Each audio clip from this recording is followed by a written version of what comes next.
So let's get on to marketing from that. I'll try and breathe in between the things I do. I packed this one full because hopefully something here will get for everybody. But this one's about managing marketing. And we're going to talk about marketing just in case you feel a little weird about it. I know I did when I first started because I always had that attitude where I'm like, oh man, I'm not trying to talk people out of their money, right? I don't like that. Truth of the matter is selling doesn't have to be shifty. If you believe in your product and you actually have a unique value you're giving them, when you come to them, you are a friend in the business who is offering them something you think will actually improve their situation, their life, their business. If you have that, it never feels like selling anymore. It doesn't feel like the used car salesman shtick. Also, tell the story. Too many people go out there, and it's gotten a lot better now. I think social media has helped with this. It used to be somebody to go, I am an embroidery business, I have 64 heads, and I can do this much in an hour. And the customer looks at them and goes, I don't know, a head of what? You have cattle, what's a head? You have what? How many stitches? What needles? I don't know how many needles I need. The customer doesn't know, the customer doesn't care. Your capacity isn't important to the customer. What is the story. How is their life going to change? How is their business going to change? How is their marketing going to change when they have your product? What is it going to feel like to them to have the shirt that you made? If you show somebody with a group of friends and they're all wearing their bowling shirts that they made, and that's in your marketing, you're selling the feeling of the group of friends who are feeling like they're together, who are on a cool team, who have this shirt and have a memory they're going to share. You're selling that feeling, you're not selling the shirt, you're not selling the embroidery, and you're definitely not selling your 60 heads or 6 heads or 2 heads of embroidery equipment that nobody cares about. I'm not saying you want to be a black box that money comes in and shirts come out. That's the worst thing you can be. But if you're someone who says, you want something memorable for your marketing, you want something cool for your family reunion, come to me and I'm going to help you find that solution so you can have this feeling that I'm showing you. You can have this feeling of belonging with this group and they all have a cool memento. Sell the story, not the item. Also, marketing is never done. I say this all the time because I've got so many people who, once they get a little tiny bit of success in one market, will drop off. Or they get busy and drop off and don't leave time for marketing. Even if the marketing is just keeping people aware that your shop exists, marketing is always important. Selling yourself is important. And though I'm not doing it myself today, I am wearing a lanyard, wearing something from your shop, walking around with cards in your pocket. When somebody has a question about something that you do, answering it. Marketing is never done. What I like to do is tell people to start with a niche. If you're not comfortable with marketing and selling directly, some people I say, you don't start with something you know, start with a niche that's personal to you. And this is my niche that I started with. There's a period of time where one of the businesses I was in actually was failing. And what they told me was, if you can make enough money selling on a side thing, because I was doing e-commerce, you can do your own e-commerce, we'll let you do everything here, sell it from the shop, do your own concept, and if you can pay your wage, you get a check. Otherwise, we're going to start cutting checks, people are going to be getting let go. So like, defend yourself. So I said, all right, I think I can do that. Started my own e-commerce site doing this. What are they? Folk music tote bags. I play a weird thing called a mountain dulcimer or Appalachian dulcimer. I used to play music and do gigs in folk music. I don't look like it, but that was a thing I did for a while. And they were weird instruments, and all my friends played weird instruments that nobody knew anything about. They're like, what's that? Is that a lap steel? Is that what's that guitar thing you got there? And so this always became a thing. We would talk about our instruments. So what did I do? I did this design where here's my instrument ensconced between the handles, and under here is a pronunciation guide, and it looks like something from a dictionary. So all my friends who played bouzouki and zithers and auto harps could have something like this, and they thought it was funny because they had spent most of their lives whenever they played publicly talking about what the instrument is, not being told about the music they played. So we had that out there, right? I started a website on that and made enough money to keep myself in business. What does it start with? Personal niche, right? Personal hobby. What do you have when you start that? I have deep knowledge of the hobby, and the interest means I know my audience. The kind of bag I chose has a big flat bottom on it so that when you sit it next to a chair, it stands up and it fits music books that are in about a standard size. So I knew my audience and I selected my thing specifically, and that's the only item I sold, by the way. I didn't have any creep. All I sold were the bags. I knew my audience, I knew what they wanted, I knew what they were looking for, and their style. The style actually appealed. Everybody had these wooden instruments that were handcrafted. The style I used appealed to them and looked like the kind of things they would carry. I was involved in the community, which meant I had connections and social proof. I brought my first bag into the shop where I bought my instruments from. They saw it, freaked out, and they allowed me to hang a tapestry up of a sample of all the designs, and they promoted it everywhere they went. I had to stop and make the little tapestry, but once I did that, I had stuff coming in local, and that also fed stuff coming in from the e-commerce. So connections and social proof. Next thing, I had speaking the language, insider status. If somebody talked about their weird instrument, even if I didn't have the design already, I did know what it was because I was swimming in those waters, and I could make that design quickly and come back with new product. And I had insider status. If you talked about, oh yeah, were you at the last folk festival where we got rained out and we were all huddling under the thing while we were playing? I'm like, I was there with him and Bill and all that and blah, blah, blah, blah. I now was an insider, and they go, oh, well, are you the bad guy? Yes, I am. Boy, how many can I get for you? So honestly, insider status, and I knew the terminology and the way they speak. I knew where to market because I knew where they spent their time. So if you have nothing to go on, a great first place to start is with a personal niche, something you're already interested in. Hopefully all of you have more than one hobby. I know my problem now is that all I do is embroidery, and it's real hard to sell embroidery to you people. It gets a lot harder. I have to sell teaching instead, I guess. No. Anyway, so we'll go on with it. Personal niche marketing is a great way to start. It doesn't have to be this kind of niche, but something where you have some of these elements is a great place to start or to expand if you don't know where you're going. And here are 3 starter markets people always get into. I'm just going to list them because it's something people always ask. What else can you do? Well, yes, personal interests are great. Another one, local businesses. I found that if you approach a local small business, maybe one that has a couple locations is great because you get a little more throughput. A lot of local businesses, if you say, hey, I'm in your neighborhood and I would love to do local stuff with you, I'll make a couple things and we can have that local communication and we belong to the same kind of communities. Sometimes it's a good place to start, especially if you don't know where you're going. Will they sometimes have someone doing their work already? That's fine. Drop a sample, drop a card, have a chat. It's just good to get it out there. Plus, you may find where they have a bad experience down the road, and in their memory is the person who came by, stopped, had a coffee, and talked to them. Sometimes just beating feet is the best thing you can do in a local area. Schools and sports clubs, I can't tell you how many people come to me and it's like, all right, I'm traveling around with my kids' wrestling championship all the time. They wrestle for 30 seconds and then I stand around for the rest of the time. And a lot of those people become decorators because they start to buy booths where you can decorate on site because they're already paying for travel expenses.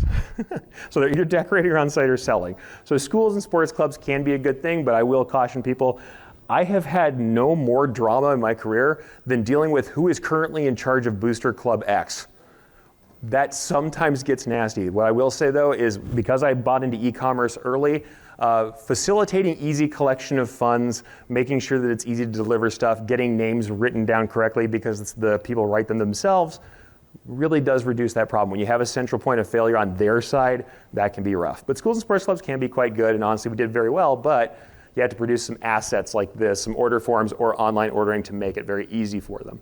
But if you can do this, unique value. How many times I pulled a school or a club because I had a website that they could order from easily and everybody paid and no one on the other side had to go around getting sweaty handfuls of money? Made a big difference. So unique selling point there. So starter channels for marketing. Let's just talk briefly about some things you can do to market. This is just a chunk of my little Instagram images. Why do I put this up there? Because Instagram is very visual and I think it's a great place to market right now. I know a lot of people who are actually making quite a bit of money just doing a lot of Instagram content for themselves and then occasionally putting something up that's cool that spurs interest in what they do. So honestly, Instagram's awesome because it's so visible and so visual. But here's the thing. Social media, everybody talked to me about social media for years and years like it was magic. They're just like, oh, if I get it on social and then it goes viral, if I can get somebody to pay attention to it and then blah, blah, blah. It's not magic. It's the same as any kind of word of mouth marketing really is. Everyone says, okay, where do I go? Which channel is the right one to go to? Is it Facebook? Is it Insta? Is it TikTok? Is it Snapchat? Where do I go? Obviously, I don't know unless I know where your tribe spends time. The kind of people you want to sell to, where do they spend time? If you already have some customers, you want customers that are more like them, ask them where they spend their time. You're going to have to do a lot of communicating with customers and potential customers to really nail this down. So go where your tribe spends time. Honestly, if somebody just says, I don't know, I'm like, start with Facebook, especially if you're in kind of a middle age range, you're not super young. There's just so many people on Facebook that there's a good chance at it. And Facebook communities, we talked about personal interests. Sometimes just being present in a Facebook community and occasionally showing that you do work, not selling, not offering coupons, not dropping sales inside of somebody else's group, but just showing that you've got cool stuff that relates to that community can become a business unto itself. Next thing though, visual media is king. I still have people who are like, man, I'm on Twitter and I tweet all the time and I don't get anything. And I'm like, your tweets are all plain text with a link.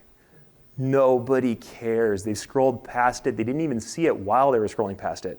It's got to be visual. And at this point, I feel like you almost have to have video just to get people to stop at all. I mean, really, video is where it's at. And honestly, if you do video where you talk a lot, it's also a great idea to do captioning on top of the video so that if they're watching it silent, they still see what you're saying.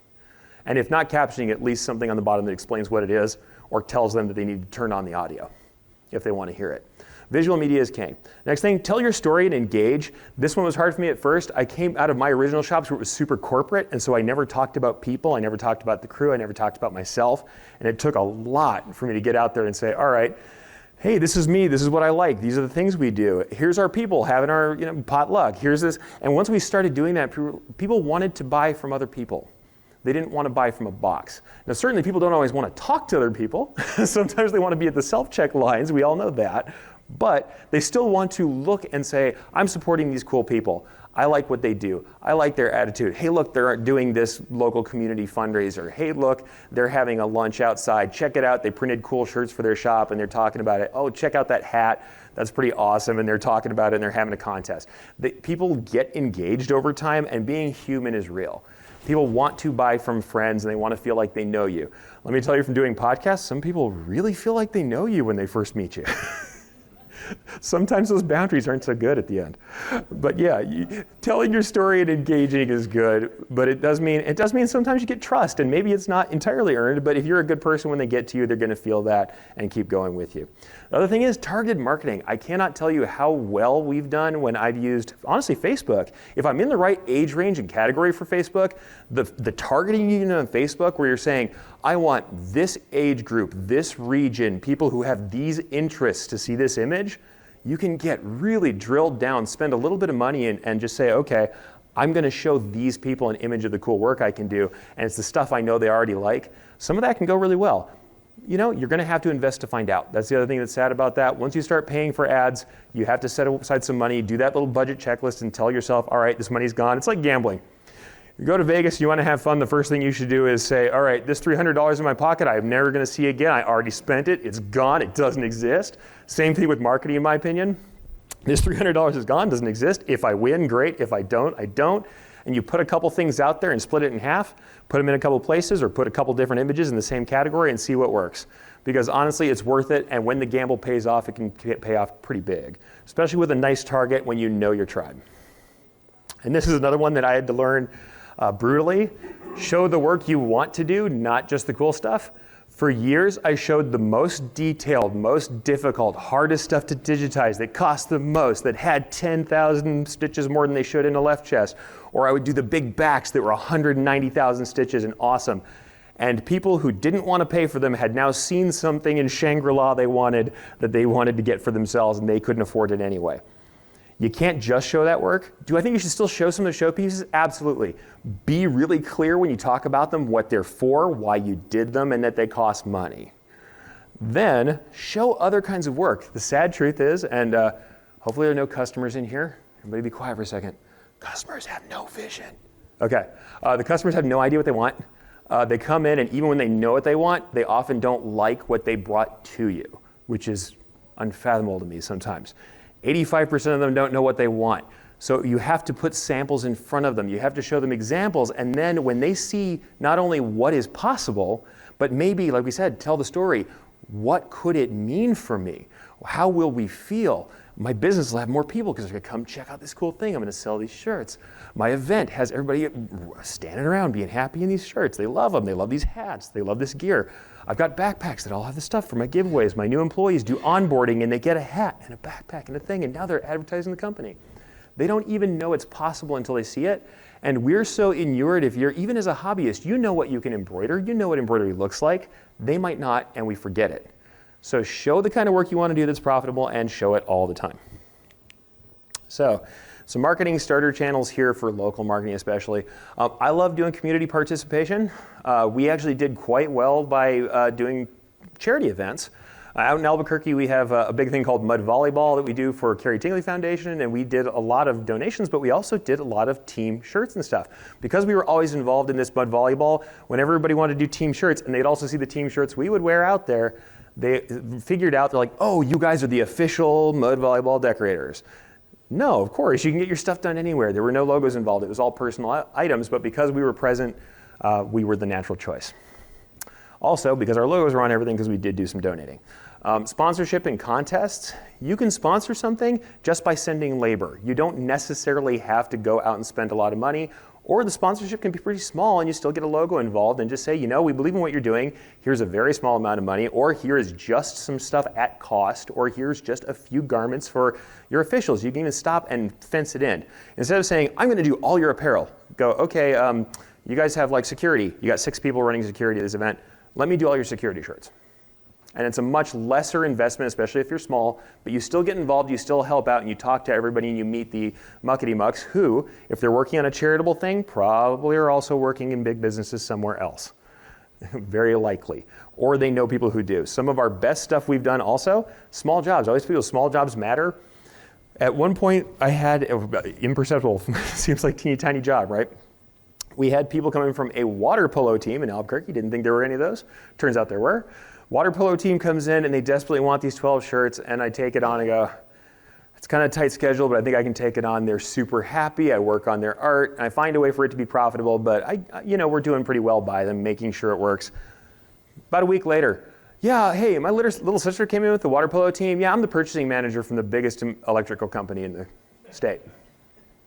And we got all of their customer supplied stuff, did their e-commerce store for a decade after that. Now, we had other unique selling propositions once they got in the door. The e-commerce store was a big one. Some of our techniques were a big one. We used fire-resistant threads so that we could be used for stuff for linemen. We did some things that were different, but they got in the door because of how we treated that small job.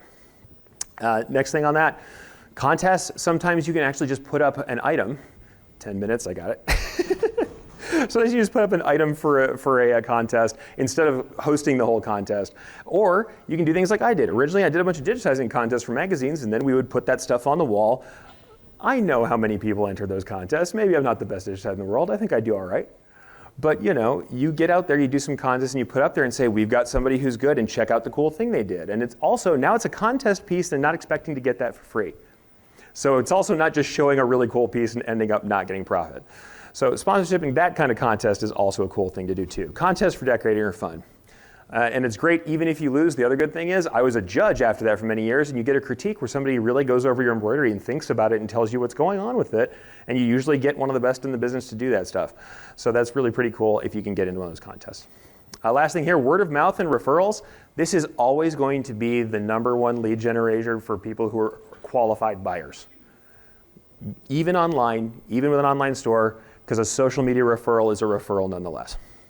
Word of mouth and referrals. The thing is, the ask is a must. If someone likes your work and tells you so, comes in, picks it up, looks happy, and they're like, man, I love this work, thank you. And you go, you know what? It'd be great if when someone asks you, just tell them we did that. But you have to do the ask. You have to get out there and say, you know, I would love it if you tell your friends. And sometimes you can even make it a joke and be like, tell everybody you know, and it's funny, and you play it off, but in the back of their head, they go, okay, yeah, I can do that. I can tell somebody. You're like, I'm not asking you for anything. I'm not asking you to buy something extra. I'm not asking you to upsell. I'm saying, if someone sees the shirt and they like it, I'd love for you to tell them that we did it. And so you're leaving it in their court and making it their decision, especially if you're somebody who is uncomfortable with that push, constantly doing it. It's not a push, it's an ask. Ask them humbly, please share that work. Tell somebody you know that we did that work if you liked it.